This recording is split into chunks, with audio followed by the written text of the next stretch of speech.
ปองไปอันนี้มาพุ่งหมอทั้งเมืองคงเซโดนเด้อพี่น้องเด้อ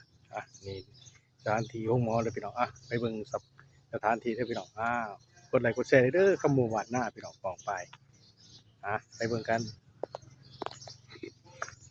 สถานที่นี่ก็บริเวณห้องหมอทั้งเมืองคงเซโดนนะพี่น้องเด้อรถล่าก็สิเป็นรถล่าของพนักงานเพิ่นมาห้องหมอหรือว่าให้แผนกมีรถจักรรถจักรรถใหญ่ผู้เพิ่นมีสตางค์ก็สิซื้อรถใหญ่ผู้เพิ่นบ่มีสตางค์เพิ่นก็สิขี่รถจักรเลยพี่น้องเอาสิย่างไปทางถนนใหญ่เด้อพี่น้องบรรยากาศในเมืองก็รถลากสิหลายแน่บ่คืออยู่ตามบ้านนอกของหน้าพี่น้อง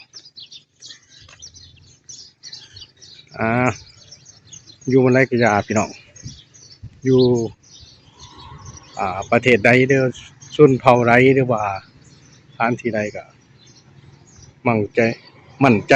ทำความดีพี่น้องเชื่อว่าความดีจะคุ้มครองเฮาทำดีต้องได้ดีในเมืองก็ซุมื้อก็คนก็น้อยนะพี่น้องเพราะว่าเศรษฐกิจซุมื้อนี่มันก็บ่ค่อยดียังก็แพงเขายังมาแพงรถก็บ่ค่อยมีหลายเท่าไหร่เพราะน้ำมันแพงครับเด้อแล้วสิไปซื้อของสถานที่ก็เป็นเมืองคงสิโดนเด้อพี่น้องเด้อมันก็กว้าง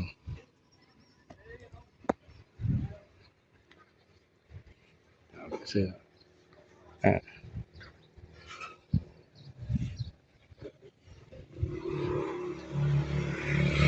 ทางก็สิดีแน่บ่คือวัดเนาะในเมืองก็สิแค่นี้บ่คือแถวบ้านนอกก็สิรุ่นคุกคักหรือว่าขี้ต้มขี้พลอยแต่ในเมืองก็สิสะดวกสบายการเดินทางไปมาก็ได้บางคนมีรถใหญ่ก็สบายนะไปมาบางคนมีรถใหญ่ก็ยากแน่พี่น้องเด้อมีสายลักนี่สายทางนี่ทางเด็กที่13เด้อพี่น้องสายทางเด็กที่13นี่ไปถึงเวียงเด้อพี่น้องเด้อบ่ได้ไปไกลเด้อพี่น้องในเขตเมืองคงสิโดนเด้อพี่น้องเด้อเบิ่งบรรยากาศพี่น้องน้ำมันแพงรถลากก็จะบ่ค่อยแล่นเท่าไหร่